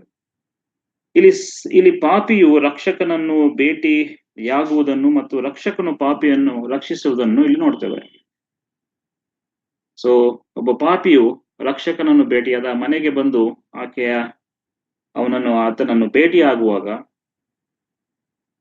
ಆ ರಕ್ಷಕನು ಪಾಪಿಯನ್ನು ರಕ್ಷಿಸುವುದನ್ನು ನಾವು ನೋಡ್ತೇವೆ. ರಕ್ಷಣೆಯ ನಂತರ ಆಕೆ ಕರ್ತಾದ ಯೇಸು ಕ್ರಿಸ್ತನ ಹಿಂಬಾಲಕಳಾದಳು ಎಂಬುದಾಗಿ ನೋಡ್ತೇವೆ. She was following Jesus Christ after salvation. ಕರ್ತಾದ ಯೇಸು ಕ್ರಿಸ್ತನು ಆಕೆಯನ್ನು ರಕ್ಷಿಸಿದ ನಂತರ, ದೆವ್ವಗಳು ಆಕೆಯನ್ನು ಬಿಟ್ಟು ಹೋದ ನಂತರ, ಆಕೆಯು ಸೌಖ್ಯವನ್ನು ಹೊಂದಿದ ನಂತರ ಆಕೆಯು ಕರ್ತನನ್ನು ಹಿಂಬಾಲಿಸಿದಳು ಎಂಬುದಾಗಿ ನಾವು ಓದ್ತಾ ಬರ್ತೇವೆ. ಹೇಗೆ ತಿಳ್ಕೊಳಕ್ ಸಾಧ್ಯ? ಯಾಕಂದ್ರೆ ಆಕೆ ಈಗ ಇದ್ದಂತ ಸ್ಥಳ ನೋಡುವಾಗ ಅನೇಕ ಸ್ತ್ರೀಯರು ದೇವರನ್ನು ಹಿಂಬಾಲಿಸಿದಂತ ಸ್ತ್ರೀಯರ ಗುಂಪಿನಲ್ಲಿ ತನ್ನನ್ನು ಗುರುತಿಸಿಕೊಳ್ಳುವುದನ್ನು ನೋಡ್ತೇವೆ. ಇದೇನ್ ತೋರಿಸ್ತದೆ ಎಂಬುದಾಗಿ ನೋಡುವಾಗ, it talks about the genuine salvation. ಇದು ನಿಜವಾದಂತಹ ರಕ್ಷಣೆ ಬಗ್ಗೆ ಅದು ಮಾತನಾಡುವಂತದ್ದಾಗಿದೆ. ರಕ್ಷಣೆಯ ನಂತರ ಆಕೆ ಕರ್ತನನ್ನು ಹಿಂಬಾಲಿಸುವುದನ್ನು ನೋಡ್ತೇವೆ. ಒಬ್ಬನು ಹೊಸದಾಗಿ ಹುಟ್ಟಿದ ನಂತರ ಅಥವಾ ರಕ್ಷಿಸಲ್ಪಟ್ಟದ ನಂತರ ಅವನು ಕರ್ತನನ್ನು ನಿಷ್ಠೆಯಿಂದ ಅನುಸರಿಸುವವನಾಗಿರಬೇಕು. ಕರ್ತನನ್ನು ನಿಷ್ಠೆಯಿಂದ ಅನುಸರಿಸುವವನಾಗಿರ್ತಾನೆ. ಇಲ್ಲಿ ನಾವು ಆಕೆಯ ಜೀವಿತದಲ್ಲಿ ಅದನ್ನೇ ನೋಡ್ತೇವೆ. ಕರ್ತನನ್ನು ಹಿಂಬಾಲಿಸುವುದನ್ನು ನೋಡ್ತೇವೆ. ಸ್ತ್ರೀ ಶಿಷ್ಯರ ಗುಂಪಿನಲ್ಲಿ ಆಕೆಯನ್ನು ನೋಡ್ತೇವೆ. ಇದು ನಿಜವಾದ ನಂಬಿಕೆ ಎನ್ನುವುದು ತಿಳಿಸುವಂತದ್ದಾಗಿದೆ.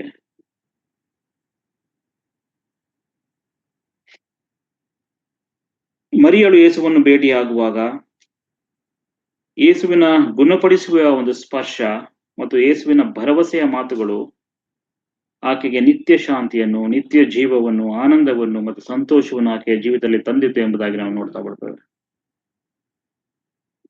ಪಾಪದಲ್ಲಿ ತಪ್ಪಿ ಹೋದವರನ್ನು ಮತ್ತು ಸೈತಾನಿಂದ ಪ್ರಭಾವಿತರಾದವರನ್ನು ರಕ್ಷಣೆಯ ಮಾರ್ಗಕ್ಕೆ ನಡೆಸುವಂತ ಕರ್ತನು ಆತನು ಅವರಿಗೆ ರಕ್ಷಣೆಯನ್ನು ನೀಡ್ತಾನೆ.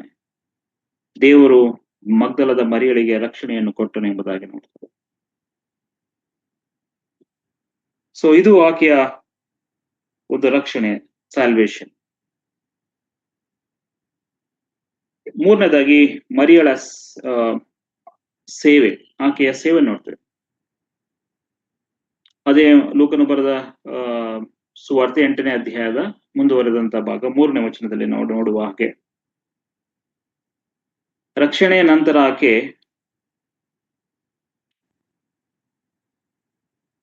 ನೋಡ್ತೇವೆ ಮಹಿಳಾ ಒಂದು ಗುಂಪನ್ನು ಅಥವಾ ಸಹವಾಸವನ್ನು ಸೇರಿದರು. ಅಂದ್ರೆ ಶಿಷ್ಯತ್ವದಲ್ಲಿ ಇರ್ತಕ್ಕಂಥ ಅಥವಾ ಯೇಸು ಸ್ವಾಮಿಯನ್ನು ಹಿಂಬಾಲಿಸಿದಂತ ಆ ಮಹಿಳೆಯರ ಶಿಷ್ಯರ ಆ ಗುಂಪನ್ನು ಆಕೆಯು ಸಹ ಸೇರಿದಳು ಎಂಬುದಾಗಿ ನಾವು ನೋಡ್ತಾ ಬರ್ತೇವೆ.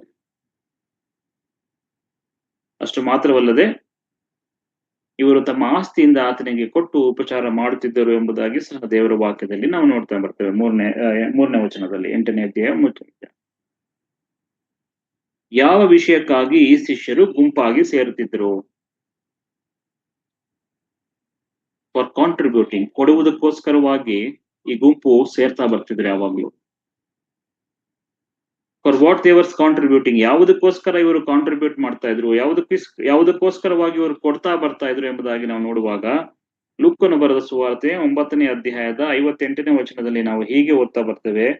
ಆತನು ಲೋಕದಲ್ಲಿ ಇರುವಾಗ ಆತನು ಸ್ವಾಮಿ ಹೇಳುವಂತ ಮಾತು, ಅವನಿಗೆ ನರಿಗಳಿಗೆ ಗುದ್ದಲಿಗಳಿವೆ, ಆಕಾಶದಲ್ಲಿ ಹರಡುವ ಹಕ್ಕಿಗಳಿಗೆ ಗೂಡುಗಳಿವೆ, ಆದರೆ ಮನುಷ್ಯ ಕುಮಾರನಿಗೆ ತಲೆ ಇಡುವಷ್ಟು ಸ್ಥಳವೂ ಇಲ್ಲ ಎಂದು ಹೇಳಿದನು ಎಂಬುದಾಗಿ ನೋಡ್ತೇವೆ. ಯೇಸು ಸ್ವಾಮಿ ಅವರ ಪರಿಸ್ಥಿತಿಯನ್ನು ನಾವು ಇಲ್ಲಿ ನೋಡ್ತಾ ಬರ್ತೇವೆ. ಆತನು ಈ ಲೋಕದಲ್ಲಿ ಸೇವೆ ಮಾಡುವಾಗ ಆತನ ಬಳಿಯಲ್ಲಿ ಯಾವುದೇ ಅರ್ಥಲಿ ರಿಸೋರ್ಸಸ್ ಇರಲಿಲ್ಲ, ಆತನಿಗೆ ಯಾವುದೇ ಸಂಪನ್ಮೂಲಗಳಿರಲಿಲ್ಲ, ಯಾವುದೇ ಹಣಕಾಸಿನ ವ್ಯವಸ್ಥೆ ಆತನಿಗೆ ಇರಲಿಲ್ಲ. ಆತನ ಶಿಷ್ಯ ವೃಂದ, ಒಂದು ವೇಳೆ ಆ ಶಿಷ್ಯರ ಗುಂಪು, ಮಹಿಳಾ ಶಿಷ್ಯರ ಗುಂಪು ಆತನ ಸೇವೆಯಲ್ಲಿ ಆತನಿಗೆ ಸಹಾಯ ಮಾಡ್ತಾ ಬರ್ತಿದ್ರು. ಒಂದು ವೇಳೆ ಆತನು ಒಂದು ಊರಿನಿಂದ ಇನ್ನೊಂದು ಊರಿಗೆ ಟ್ರಾವೆಲ್ ಮಾಡ್ಬೇಕಾದ್ರೆ, ಅಥವಾ ಆತನ ಜೊತೆಯಲ್ಲಿ ಬರ್ತಿದ್ದಂತ ಅನೇಕ ಹಿಂಬಾಲಕರಿಗೆ, ಶಿಷ್ಯರಿಗೆ ಊಟದ ವ್ಯವಸ್ಥೆ ಆಗ್ಲಿ, ಇನ್ನಿತರ ವ್ಯವಸ್ಥೆಗಳಿಗಾಗ್ಲಿ, ಎಲ್ಲವೂ ಹಣದ ಸಹಾಯವಾಗ್ಲಿ ಕೊಡುವುದಕ್ಕೆ ಈ ಒಂದು ಮಹಿಳಾ ಶಿಷ್ಯರ ಗುಂಪು ಸಹಾಯ, ಅದನ್ನೇ ಹೇಳ್ತಾ ಇದ್ದು, ಕಾಂಟ್ರಿಬ್ಯೂಟಿಂಗ್, ದೇ ವರ್ ಗಿವಿಂಗ್ ಅಂತ ನೋಡ್ತೀವಿ, ಕೊಡುತ್ತಿದ್ದರು ಎಂಬುದಾಗಿ ನೋಡ್ತೇವೆ. ಉಪಚಾರ ಮಾಡ್ತಿದ್ರು, ಆಸ್ತಿಯಿಂದ, ತಮ್ಮ ಆಸ್ತಿಯಿಂದ ಆತನಿಗೆ ಕೊಟ್ಟು ಉಪಚಾರ ಮಾಡ್ತಿದ್ದರು ಎಂಬುದಾಗಿ ನೋಡ್ತಾ ಬರ್ತೇವೆ. ಮನುಷ್ಯ ರೀತಿಯಲ್ಲಿ ಹೇಳ್ಬೇಕಂದ್ರೆ ಯಾವುದೇ ಹಣ ಸಂಪನ್ಮೂಲಗಳಿಲ್ಲದೆ ತನ್ನ ಸೇವೆಯನ್ನು ಆತನು ಈ ಲೋಕದಲ್ಲಿ ಪ್ರಾರಂಭಿಸಿದನು ಸ್ವಾಮಿ. ಈ ಸಮಯದಿಂದ ಈ ಮಹಿಳೆಯರ ಗುಂಪು ಯೇಸು ಸ್ವಾಮಿ ಅವರ ಸೇವೆಯನ್ನು ಬೆಂಬಲಿಸ್ತಾ, ಕೊಡುತ್ತಾ, ಸಹಾಯ ಮಾಡುತ್ತಾ ಬಂದ್ರು. What they use to do is contributing, ಕೊಡ್ತಾ ಬರ್ತಾ ಇದ್ರು, ಸೇವೆಗಾಗಿ ಹಣಕಾಸು ಕೊಡ್ತಾ ಇದ್ರು. ಅದನ್ನ ನಾವು ನೋಡ್ತೇವೆ 8ನೇ ವಚನ, 8ನೇ ಅಧ್ಯಾಯದ 3ನೇ ವಚನ, ಇವರು ತಮ್ಮ ಆಸ್ತಿಯಿಂದ ಆತನಿಗೆ ಕೊಟ್ಟು ಉಪಚಾರ ಮಾಡುತ್ತಿದ್ದರು ಎಂಬುದಾಗಿ. ಅಂದರೆ ಆ ಮಹಿಳೆಯರು, ಅವರಲ್ಲಿ ಹೆಚ್ಚಿನವರು, ನಾನು ನಿಮ್ಗೆ ಹೇಳ್ತಾ ಬಂದೆ, ಅವ್ರಲ್ಲಿ ಹೆಚ್ಚಿನವರು ಬಹಳ ಶ್ರೀಮಂತರಾಗಿದ್ರು, ಶ್ರೀಮಂತ ಮಹಿಳೆಯರಿದ್ರು. ಅವರ ರಿಸೋರ್ಸಸ್ ನಿಂದ, ಅವರ ಸಂಪನ್ಮೂಲಗಳಿಂದ ಸ್ವಾಮಿಗೆ ಆತನ ಅವಶ್ಯಕತೆಗಳನ್ನು ಪೂರೈಸ್ತಾ, ಆತನ ಧ್ಯೇಯವನ್ನು ಪೂರೈಸಲಿಕ್ಕೆ, ಆತನ ಸೇವೆಯನ್ನು ಮುಂದುವರಿಸ್ತಾ ಹೋಗ್ಲಿಕ್ಕೆ they were serving, ಆತನ ಸೇವೆಯನ್ನು ಮಾಡ್ತಾ ಇದ್ರು. they were serving the mission of Jesus. ಹಾಗಾದ್ರೆ ಕರ್ತನ ಸೇವೆಯನ್ನು ಯಾರು ಮಾಡಬೇಕು? ಯಾರು ಮಾಡಬೇಕು ಕರ್ತನ ಸೇವೆಯನ್ನು? ಅನೇಕರು ಹೀಗೆ ನೆನೆಸ್ತಾರೆ, ನಾನು ದೇವರ ಸೇವೆಯನ್ನು ಮಾಡಬೇಕು ಎಂಬುದಾಗಿ ಅನೇಕ ಜನರು ನೆನೆಸ್ತಾರೆ, ಬಯಸಬಹುದು. ಆದರೆ ರಕ್ಷಿಸಲ್ಪಟ್ಟಂತ ಜನರು ಮಾತ್ರ ಕರ್ತನ ಸೇವೆಯನ್ನು ಮಾಡಲಿಕ್ಕೆ ಸಾಧ್ಯ.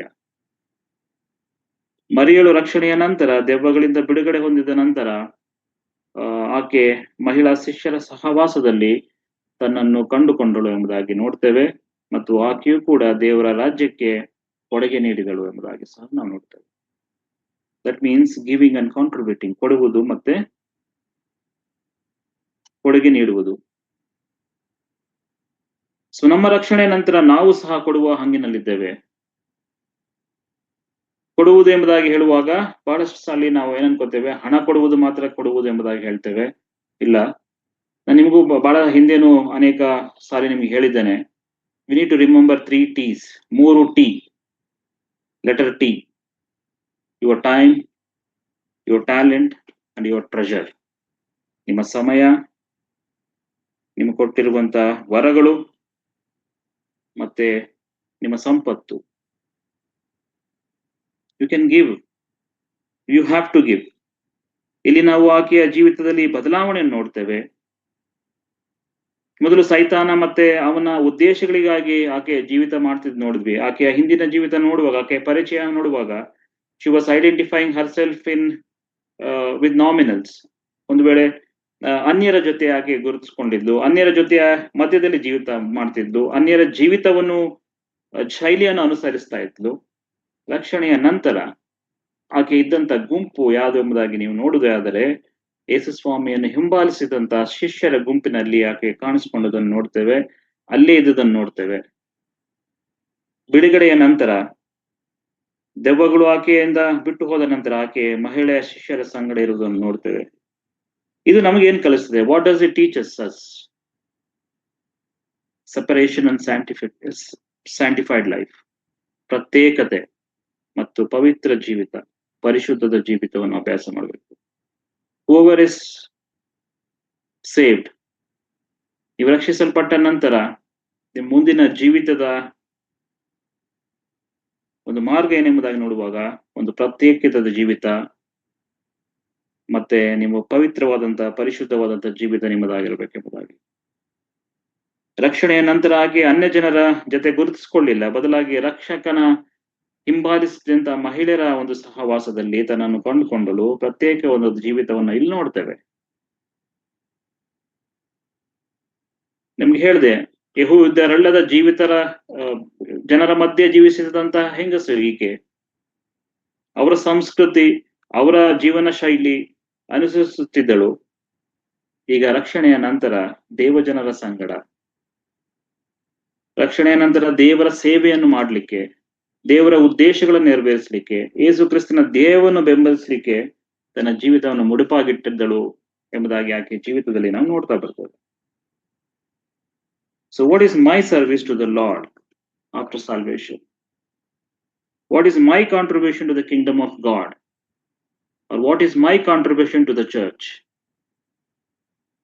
ಹಾಗಾದ್ರೆ ನನ್ನ ರಕ್ಷಣೆಯ ನಂತರ ದೇವರ ಸೇವೆಗಾಗಿ ನನ್ನ ಕೊಡುಗೆ ಏನು? ದೇವರ ರಾಜ್ಯಕ್ಕೆ ಮತ್ತು ಸಭೆಗೆ ನನ್ನ ಕೊಡುಗೆ ಏನು? ಈ ಮಹಿಳಾ ಶಿಷ್ಯರ ಗುಂಪು ನಿರಂತರವಾಗಿ 3.5 ವರ್ಷಗಳ ಕಾಲ ಕರ್ತನು ಈ ಲೋಕದಲ್ಲಿ ಸೇವೆ ಪ್ರಾರಂಭದಿಂದ ಅಂತ್ಯದವರೆಗೂ ಆತನನ್ನು ಅನುಸರಿಸ್ತಾ, ಆತನನ್ನು ಹಿಂಬಾಲಿಸ್ತಾ ಮತ್ತು ಆತನ ಸೇವೆಗೆ ಸಹಾಯ ಮಾಡ್ತಾ ಬಂದಂತ ಈ ಗುಂಪು. What is my contribution to the Lord service? ಕರ್ತನ ಸೇವೆಗೆ ನನ್ನ ಕೊಡುಗೆ ಏನು?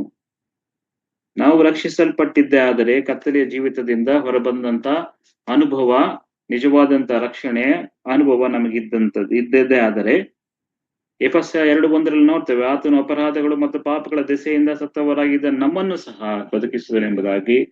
ಕೊಲೊಸ್ಸೆ 1:3 ನೋಡ್ತೇವೆ, ದೇವರು ನಮ್ಮನ್ನು ಅಂಧಕಾರದ ದೊರೆತನದಿಂದ ಬಿಡಿಸಿ ತನ್ನ ಪ್ರಿಯ ಕುಮಾರನ ರಾಜ್ಯದೊಳಗೆ ಸೇರಿಸಿದನು. ಬೆಳಕಿನ ರಾಜ್ಯಕ್ಕೆ ಸೇರಿಸಿದಂತ ರಕ್ಷಕನು ಆತನಿಗೆ ನಮ್ಮ ಬದ್ಧತೆ ಏನು? ಒಂದು ವೇಳೆ ನಾವು ರಕ್ಷಿಸಲ್ಪಟ್ಟಿದ್ದೇವೆ, ರೂಪಾಂತರಗೊಂಡಿದ್ದೇವೆ ಎಂಬುದಾಗಿ ಹೇಳಿದರೆ ನಮ್ಮ ಬದ್ಧತೆ, ನಮ್ಮ ಸಮರ್ಪಣೆ ಕರ್ತನ ಸೇವೆಯಲ್ಲಿ ಏನು? ಮಗ್ದಲದ ಮರಿಯಳು ರಕ್ಷಣೆಯ ನಂತರ ತನ್ನ ಪೂರ್ಣ ಜೀವಿತವನ್ನು ಕರ್ತನ ಸೇವೆಗಾಗಿ ಅರ್ಪಿಸಿದಳು ಎಂಬುದಾಗಿ ಇಲ್ಲಿ ನೋಡ್ತಾ ಬರ್ತೇವೆ.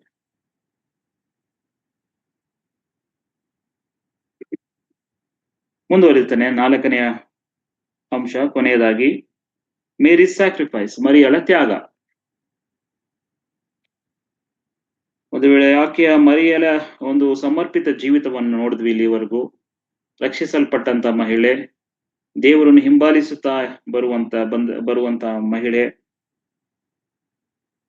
ಆಕೆಯ ಮಹಿಳಾ ಶಿಷ್ಯರ ಗುಂಪಿನಲ್ಲಿ ಗುರುತಿಸಿಕೊಂಡಂತ ಸ್ತ್ರೀ, ಸೇವೆಗೆ ತನ್ನನ್ನು ನೀಡುವುದು ಮಾತ್ರವಲ್ಲದೆ ಇಲ್ಲಿ ನೋಡ್ತೇವೆ ಆಕೆಯ ತ್ಯಾಗವನ್ನು ಸಹ ನೋಡ್ತೇವೆ. ಆಕೆಯ ತ್ಯಾಗ ಮಹಿಳೆಯಾಗಿದ್ದಳು ಎಂಬುದಾಗಿ ಆಕೆ ವಿಚಾರವಾಗಿ ಕಲಿತಾ ಬರ್ತವೆ. ಸ್ವಾಮಿಯವರಿಗೆ ಆತನು ಇದ್ದಂತ ಕಾಲಘಟ್ಟದಲ್ಲಿ ವಾತಾವರಣ ಎಲ್ಲವೂ ಆತನಿಗೆ ಅನುಕೂಲವಾಗಿರ್ಲಿಲ್ಲ. ಎಲ್ಲೂ ಹೋದ್ರೂ ಆತನಿಗೆ ವಿರೋಧತ್ವ ಇತ್ತು. ಆತನನ್ನು ಕೊಲ್ಲಬೇಕೆಂಬುದಾಗಿ ಅನೇಕ ಜನರು ನೋಡ್ತಿದ್ರು. ಆತನ ಹಿಂಬಾಲಿಕರಿಗೂ ಅಷ್ಟೇ ವಿಧವಾದಂತ ಹೆದರಿಕೆ ಇತ್ತು. ಆದ್ರೆ ಈಕೆ ಜೀವಿತವನ್ನು ನೋಡುವಾಗ ಸಮಾಜದ ಬಗ್ಗೆ ಆಕೆ ಚಿಂತೆ ಮಾಡಿಲ್ಲ. ಸಮಾಜದ ಬೆದರಿಕೆಗೆ ಆಕೆ ಹೆದರಲಿಲ್ಲ. ಯೇಸು ಸ್ವಾಮಿಯವರ ಶತ್ರುಗಳಿಗೂ ಸಹ ಆಕೆ ಹೆದರಲಿಲ್ಲ. ಕರ್ತನ ಪುನರುತ್ಥಾನದವರೆಗೆ ಎಲ್ಲಾ ಸಂದರ್ಭಗಳಲ್ಲಿಯೂ ಮಗ್ದಲದ ಮರಿಯಳು ಕರ್ತನ ಪರವಾಗಿ ನಿಂತಳು. ವಿ ಕ್ಯಾನ್ ಸಿ ಹಿಯರ್, ನಾವು ಸುವಾರ್ತೆಗಳಲ್ಲಿ ಓದುವಾಗ I will give some references, ಅಲ್ಲಿ ಎಲ್ಲೆಲ್ಲಿ ಇದ್ಲು ಸ್ವಾಮಿ ಜೊತೆಯಲ್ಲಿ ಎಂಬುದಾಗಿ ನೋಡುವಾಗ, ತನ್ನ ರಕ್ಷಿಸಿದ ದೆವ್ವಗಳಿಂದ ಬಿಡುಗಡೆಯನ್ನು ಕೊಟ್ಟಂತ ತನ್ನ ರಕ್ಷಕನಿಗೆ ತನ್ನ ಕರ್ತನ ಪರವಾಗಿ ಧೈರ್ಯದಿಂದ ನಿಂತಳು ಎಂಬುದಾಗಿ ನಾವು ಆಕೆಯ ಜೀವಿತದಲ್ಲಿ ನೋಡ್ತೇವೆ. ಲೆಟ್ ಅಸ್ ಸಿ, ಆಕೆಯ ತ್ಯಾಗಗಳನ್ನು ನೋಡ್ತಾ ಬರೋಣ. ಏನು ಆಕೆಯ ತ್ಯಾಗ ಎಂಬುದಾಗಿ ನೋಡುವಾಗ, we see her at his crucifixion. ಆಕೆಯನ್ನು ಆತನು ಪೂಜಿತ ಸ್ಥಳದಲ್ಲಿ ಕಾಣ್ತೇವೆ. ಯೇಸು ಸ್ವಾಮಿಯನ್ನು ಶಿಲುಬೆಗೆ ಏರಿಸುವಾಗ ವಿ ಸಿ ಹರ್ ದೇರ್. ಎರಡನೇದಾಗಿ we see her in his burial. ಆಕೆಯನ್ನು ಆತನನ್ನು ಸಮಾಧಿ ಮಾಡುವಾಗ ಆಕೆ ಅಲ್ಲಿಯೂ ಸಹ ಇದ್ದಾಳೆ.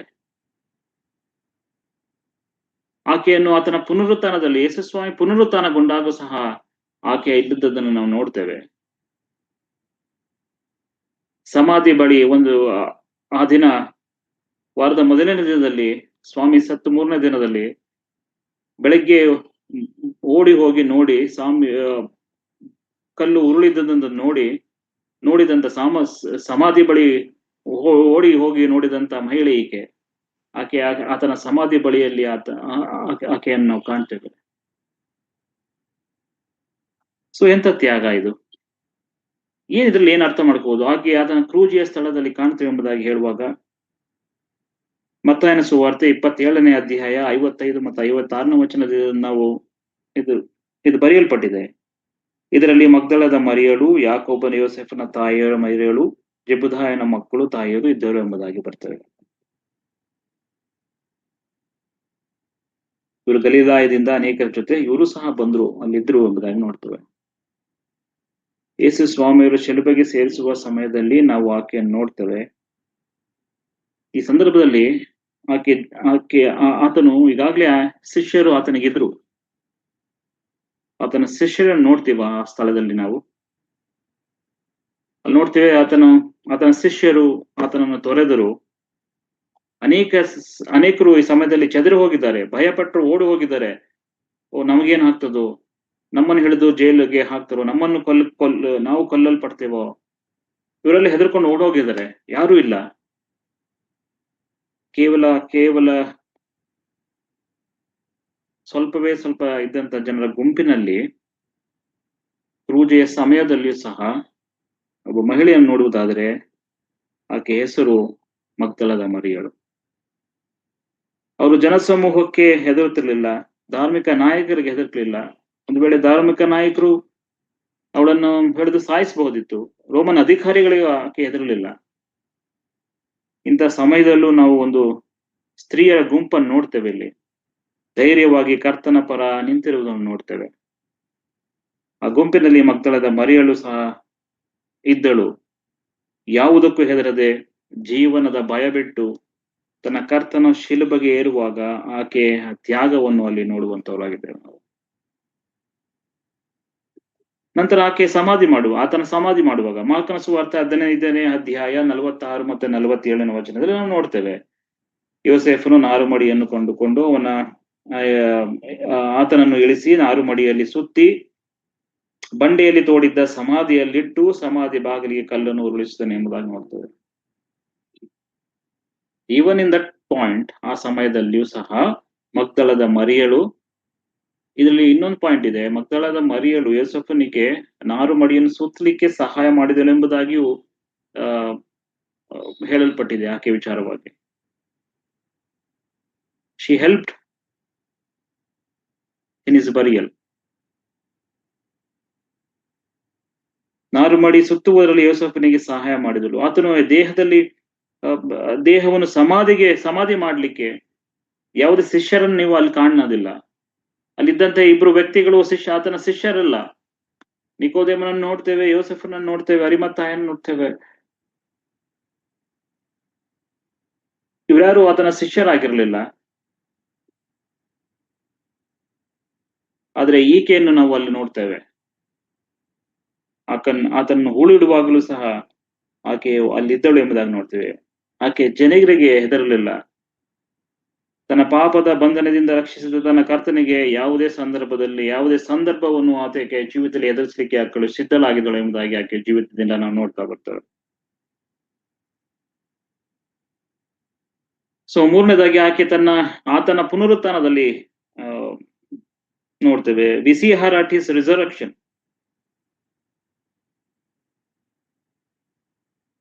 ಹಾಗೆ ಅಲ್ಲಿ ಸಮಾಧಿಯ ಕಲ್ಲು ಉರುಳಿರುವುದನ್ನು, ಸಮಾಧಿ ಖಾಲಿಯಾಗಿರುವುದನ್ನು ನೋಡುವಂತಹ ಸಂದರ್ಭದಲ್ಲಿ ಸಹ ಆಕೆ ಇದ್ದಳು ಎಂಬುದಾಗಿ ನೋಡ್ತೇವೆ. ಮಾರ್ಕನ ಸುವಾರ್ತೆ 16ನೇ ಅಧ್ಯಾಯ ವಚನ 1-2 ನಾವು ನೋಡ್ತೇವೆ. ಸಬ್ಬತ್ ದಿನ ಕಳೆದ ಮೇಲೆ ಮಗ್ದಲದ ಮರಿಯಳು, ಯಾಕೋಬನ ತಾಯಿ ಮರಿಯಳು, ಸಲೋಮಿಯು ಆತನ ದೇಹಕ್ಕೆ ಹಚ್ಚುವುದಕ್ಕಾಗಿ ಸುಗಂಧ ದ್ರವ್ಯಗಳನ್ನು ಕೊಂಡರು. ಮತ್ತು ವಾರದ ಮೊದಲನೇ ದಿನ ಬೆಳಗ್ಗೆ ಹೊತ್ತು ಮೂಡುವಾಗ ಅವರು ಸಮಾಧಿ ಬಳಿಗೆ ಬಂದರು ಎಂಬುದಾಗಿ ನೋಡ್ತೇವೆ.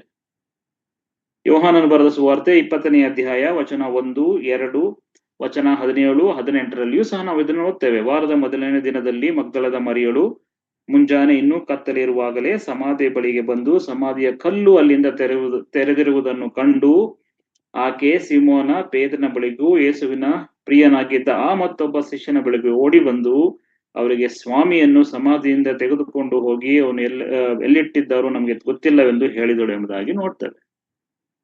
She was the first woman. ಯೇಸು ಆಕೆಗೆ 17ನೇ ವಚನ, ಯೋಹಾನನು ಬರೆದ ಸುವಾರ್ತೆ 20ನೇ ಅಧ್ಯಾಯ 17ನೇ ವಚನದಲ್ಲಿ ನೋಡುವಾಗ, ಪುನರುತ್ಥಾನಗೊಂಡಂತ ಯೇಸು ಸ್ವಾಮಿ ಈಗ ನನ್ನನ್ನು ಹಿಡಿಯಬೇಡ, ಯಾಕೆಂದರೆ ನಾನು ಇನ್ನೂ ತಂದೆಯ ಬಳಿಗೆ ಹೋದವನಲ್ಲ. ನೀನು ನನ್ನ ಸಹೋದರರ ಬಳಿಗೆ ಹೋಗಿ, ನಾನು ನನ್ನ ತಂದೆಯು ನಿಮ್ಮ ತಂದೆಯು ನನ್ನ ದೇವರು ನಿಮ್ಮ ದೇವರು ಆಗಿರುವ ಆತನ ಬಳಿಗೆ ಏರಿ ಹೋಗುತ್ತೇನೆ ಎಂದು ಅವರಿಗೆ ಹೇಳುವಂದನು ಎಂದನು ಎಂಬುದಾಗಿ. So we see Jesus talking to Mary here. ಮಗ್ದಲದ ಮರಿಯಳ ಜೊತೆ ಸ್ವಾಮಿ ಆಫ್ಟರ್ ರಿಸರೆಕ್ಷನ್. ಮಗ್ದಲದ ಮರಿಯಳು ಹೋಗಿ ತಾನು ಸ್ವಾಮಿಯವರನ್ನು ನೋಡಿದ್ದೇನೆ, ವಚನ 18, ಆತನು ಇಂತಿಂತದ್ದನ್ನು ನನಗೆ ಹೇಳಿದನು ಎಂಬುದಾಗಿ ಶಿಷ್ಯರಿಗೆ ತಿಳಿಸಿದಳು. ಅದನ್ನು ಓದ್ತೇವೆ. ಮಾರ್ಕನ ಸುವಾರ್ತೆ 16ನೇ ಅಧ್ಯಾಯ 1 ಮತ್ತು 2ರಲ್ಲಿ ನೋಡಿದ ಪ್ರಕಾರ ಕರ್ತನ ಸಮಾಧಿ ಬಳಿಗೆ ಬಂದು ಸಮಾಧಿ ಬಳಿಗೆ ಬಂದ ಮೊದಲ ಮಹಿಳೆ ಈಕೆ ಎಂಬುದಾಗಿ ನೋಡ್ತೇವೆ. ಯೋಹಾನನು ಬರೆದ ಸುವಾರ್ತೆ 20ನೇ ಅಧ್ಯಾಯ 1ರಲ್ಲಿ ಆಕೆ ಸಮಾಧಿ ಖಾಲಿಯಾಗಿರುವುದನ್ನು ನೋಡಿದ ಮೊದಲ ಮಹಿಳೆ ಎಂಬುದಾಗಿ ನಾವು ನೋಡ್ತೇವೆ.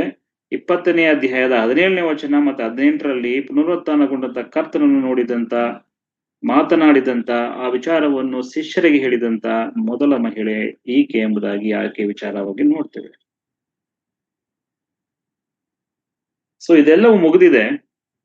ಸ್ವಾಮಿ ಮಿಷನ್ ಕಂಪ್ಲೀಟ್ ಆಗಿದೆ. ಸ್ವಾಮಿ ಬಂದಂತ ಉದ್ದೇಶ, ಆತನು ಸತ್ತನು, ಹೂಣಲ್ಪಟ್ಟನು, ಮೃತ್ಯುಂಜಯನಾಗಿ ಸತ್ತವರೊಳಗಿಂದ ಎದ್ದನು, ಪರಲೋಕಕ್ಕೆ ಏರಿ ಹೋದನು. Up until this time she didn't quit his faith. ಈ ಸಮಯದವರೆಗೂ ಆಕೆ ನಂಬಿಕೆಯಿಂದ ಆಕೆ ದೂರ ಉಳಿಲಿಲ್ಲ, ನಂಬಿಕೆಯನ್ನು ತ್ಯಜಿಸಲಿಲ್ಲ. ನಾವು ಅಪೊಸ್ತಲ ಕೃತ್ಯ 1ನೇ ಅಧ್ಯಾಯ 14ನೇ ವಚನದಲ್ಲಿ ನಾವು ಇನ್ನೊಂದು ವಾಕ್ಯವನ್ನು ಓದ್ತೇವೆ ಈ ರೀತಿಯಾಗಿ, ಇವರೆಲ್ಲರೂ ಏಕ ಮನಸ್ಸಿನಿಂದ ದೇವರ ಪ್ರಾರ್ಥನೆಯಲ್ಲಿ ನಿರತರಾಗಿದ್ದರು. ಕೆಲವರು ಮಂದಿ ಹೆಂಗಸರು, ಯೇಸುವಿನ ತಾಯಿಯಾದ ಮರಿಯಳು, ಆತನ ಸಂಬಂಧಿರು ಅವರ ಸಂಗಡ ಇದ್ದರು ಎಂದು ನೋಡ್ತೇವೆ. ಇಲ್ಲಿ ಏನ್ ನೋಡ್ತೇವೆ ಅಂದ್ರೆ, ಕರ್ತನಾದ ಯೇಸು ಕ್ರಿಸ್ತನು ಆರೋಹಣ ಆದ ನಂತರ ಪವಿತ್ರಾತ್ಮನ್ನು ಪಡೆಯುವ ಒಂದು ಹಂಗಿನಲ್ಲಿ ಇವರು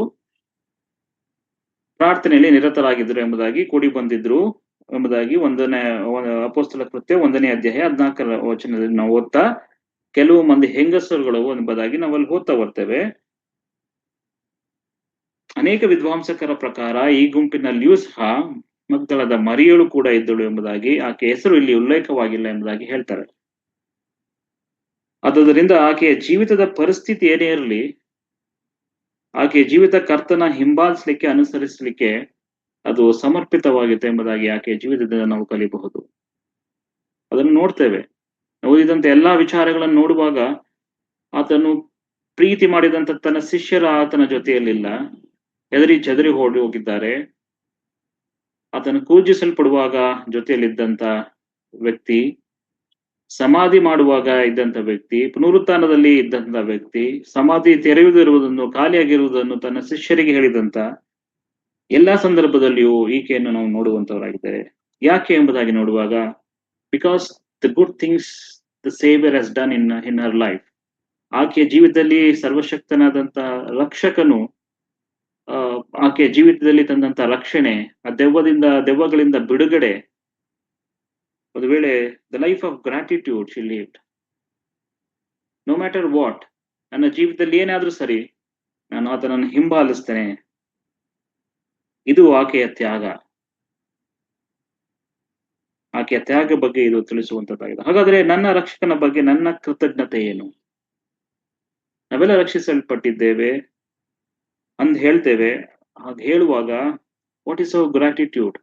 ಟು ದ ಸೇವಿಯರ್. ರಕ್ಷಣೆಯ ನಂತರ ಕರ್ತನ ಸೇವೆಗೆ ನನ್ನ ತ್ಯಾಗ ಏನು? ತ್ಯಾಗ ಇರಬೇಕು. ಆತನ ಸೇವೆ ಮಾಡ್ಲಿಕ್ಕೆ, ಆತನಿಗೆ ನಮ್ಮನ್ನು ನಾವು ಸಮರ್ಪಿಸಿಕೊಳ್ಳಿಕ್ಕೆ ನಮ್ಮ ತ್ಯಾಗ ಬೇಕು. ಆಕೆ ತನ್ನ ಕರ್ತನಿಗಾಗಿ ಎಲ್ಲವನ್ನು ಮಾಡಲು ಅವಳು ಸಿದ್ಧಳಿದ್ದಳು. ಆತನ ಉದ್ದೇಶಗಳಿಗಾಗಿ ತನ್ನ ಪ್ರಾಣವನ್ನು ಸಹ ಕೊಡಲು ಆಕೆ ಸಿದ್ಧಳಿದ್ದಳು. ಯಾಕೆಂದರೆ ಆಕೆ ತನ್ನ ರಕ್ಷಕನನ್ನು ತುಂಬಾ ಪ್ರೀತಿಸ್ತಿದ್ಳು. ಯಾಕೆ ಈ ಪ್ರೀತಿ? ಯಾಕಂದ್ರೆ ಆಕೆಗೆ ಉಂಟಾದಂತ ರಕ್ಷಣೆ, ದೆವ್ವಗಳಿಂದ ಬಿಡುಗಡೆ, ಆಕೆಯ ಪಾಪದಿಂದ ಬಿಡುಗಡೆ, ಆ ರಕ್ಷಣೆ ಆಕೆಗೆ ಆ ಹೊಸ ಜೀವಿತ, ಆ ಸಂತೋಷವನ್ನು, ಆ ಆನಂದವನ್ನು ಆ ಜೀವಿತದಲ್ಲಿ ತಂದಿದ್ದರಿಂದ ಆಕೆ ಈ ರೀತಿಯಾಗಿ ತನ್ನ ಜೀವಿತದಲ್ಲಿ ಸ್ವಾಮಿಯನ್ನು ಅನುಸರಿಸಿ ನಡೆದಳು, ತನ್ನ ಜೀವಿತವನ್ನು ತ್ಯಾಗ ಮಾಡಿದಳು. ಹಾಗಾದ್ರೆ ರಕ್ಷಣೆಯ ಉಡುಗೊರೆ, ಆ ಉಡುಗೊರೆಗೆ ನಮ್ಗೆಲ್ಲ ಉಡುಗೊರೆ ಸಿಕ್ಕಿದೆಯಲ್ಲ. We also got this gift of salvation, free gift of salvation. ಯಾವ ಕಷ್ಟ ಪಡಲಿಲ್ಲ. ನಮ್ಮ ಪ್ರತಿಕ್ರಿಯೆ ಏನು? ಮಗ್ದಲದ ಮರಿಯಳ ಜೀವಿತದಿಂದ ನಾವು ಕಲಿಯುವುದು ಏನು ಇದರಿಂದ? What you learn from the life of Mary Magdalene? ಹಾಗಾದ್ರೆ ಮಗ್ದಲದ ಮರಿಯಳು ಕಥೆಯಿಂದ ನಾನು ಆ ಕಥೆಯಲ್ಲಿ ನಾನು ಎಲ್ಲಿದ್ದೇನೆ? Where do I stand in the story of Mary Magdalene? ನಾನು ಕರ್ತನಿಗಾಗಿ ಎಲ್ಲವನ್ನು ಕೊಡುತ್ತಿದ್ದೇನೋ? ಎಲ್ಲ ಎಂಬುದಾಗಿ ಹೇಳುವಾಗ ನಮ್ಮ ಸಮಯ, ನಮ್ಮ ಟ್ಯಾಲೆಂಟ್, ನಮ್ಮ ಸಂಪತ್ತು, ನಮ್ಮ ಟ್ರೆಷರ್, ಇದು ತ್ಯಾಗಮಯ ಜೀವಿತ. ಕರ್ತನಿಗಾಗಿ ಏನನ್ನಾದರೂ ಮಾಡಲು ಸಿದ್ಧನಿದ್ದೆಯೋ? ಮಗ್ದಲದ ಮರಿಯಳ ಹಾಗೆ. ಒಂದು ವೇಳೆ ಅವಳು ರೋಮಾಪುರದ ಅಧಿಕಾರಿಗಳಿಗೆ ಹೆದರಲಿಲ್ಲ, ಧಾರ್ಮಿಕ ನಾಯಕರಿಗೆ ಹೆದರಲಿಲ್ಲ, ಯಾವುದೇ ಕ್ರಿಟಿಕ್ಸ್ ಗಳಿಗೆ ಅವಳು ಹೆದರಲಿಲ್ಲ. ಎಂಥದೇ ಪರಿಸ್ಥಿತಿ ಏನೇ ಬಂದರೂ ಎದುರಿಸುವಂತಹ ಧೈರ್ಯವನ್ನು ಆಕೆ ತೋರಿದಳು. ಇದೆಲ್ಲ ಏನನ್ನು ತೋರಿಸ್ತದೆ ಎಂಬುದಾಗಿ ಹೇಳುವಾಗ, genuine transformation which results in service and sacrifice. ಇದು ನಿಜವಾದಂತ ಮಾನಸಾಂತರ, ಅದರ ಒಂದು ಗುರುತು ಅಥವಾ ಪರಿಣಾಮಗಳು ಕರ್ತನ ಸೇವೆಯಲ್ಲಿ ಮಾಡುವಂತ ತ್ಯಾಗದಲ್ಲಿ ಅದು ತೋರಿಸುವಂತದ್ದಾಗಿದೆ. ಯಾವುದ್ರಲ್ಲಿ ತೋರಿಸ್ತಾ ಇದ್ದೀರಾ? ಒಂದು ವೇಳೆ ನೀವು ಯಾರಾದ್ರೂ ನನಗೆ ರಕ್ಷಣೆ ಆಗಿದೆ ಎಂಬುದಾಗಿ ಹೇಳಿದ್ರೆ, where is your service? Where is your sacrifice? ನಿಮ್ಮ ಸೇವೆಯಲ್ಲಿ, ನಿಮ್ಮ ತ್ಯಾಗ ಎಲ್ಲಿ? ನೀವು ರಕ್ಷಿಸಲ್ಪಟ್ಟಿದ್ದೀರಾ ಎಂಬುದಾಗಿ ನೀವು ಹೇಳಿದ್ರೆ, ಕರ್ತನಿಗೋಸ್ಕರ ನೀವು ಯಾವ ನಿಲುವನ್ನು ತೆಗೆದುಕೊಳ್ತಾ ಇದ್ದೀರಾ? ಯಾವ ಬದ್ಧತೆ ಆತನ ಸೇವೆಯಲ್ಲಿ ನೀವು ತೋರಿಸ್ತಾ ಇದ್ದೀರಾ? ನಮ್ಮನ್ನು ನಾವು ಈ ಸಂಜೆ, ಈ ರಾತ್ರಿ ಮಗ್ದಲ ಮರಿಯಲ ಜೀವಿತದ ಬೆಳಕಿನ ಅಡಿಯಲ್ಲಿ ನಾವು ಸಹ ನಮ್ಮ ಜೀವಿತವನ್ನು ಅವಲೋಕನ ಮಾಡಿಕೊಳ್ಳೋಣ, ಪರೀಕ್ಷಿಸಿಕೊಳ್ಳೋಣ, ವಿಷಯಗಳನ್ನು ಸರಿಪಡಿಸಿಕೊಳ್ಳೋಣ. ಒಂದು ವೇಳೆ ನಮ್ಮ ಜೀವಿತದಲ್ಲಿ ಸ್ವಾಮಿ ಈ ದಿನ, ಈ ಸಂಜೆ, ಈ ರಾತ್ರಿ ನಿಮ್ಮ ಹೃದಯಗಳಲ್ಲಿ ಮಾತನಾಡ್ತಾ ಇರುವುದಾದ್ರೆ, ರಕ್ಷಿಸಲ್ಪಟ್ಟಂತ ನಾವು ನನ್ನ ಸೇವೆ, ನನ್ನ ತ್ಯಾಗ ಸ್ವಾಮಿಗೆ ಏನು ಎಂಬಂತ ಆಲೋಚನೆ ಕೊಡ್ಲಿ. ದೇವರು ನಮಗೆ ಹಾಗೆ ಮಾಡ್ಲಿಕ್ಕೆ ಸಹಾಯ ಮಾಡ್ಲಿ. ದೇವರ ನಾಮಕ್ಕೆ ಸ್ತೋತ್ರವಾಗ್ಲಿ. ಆಮೇನ್.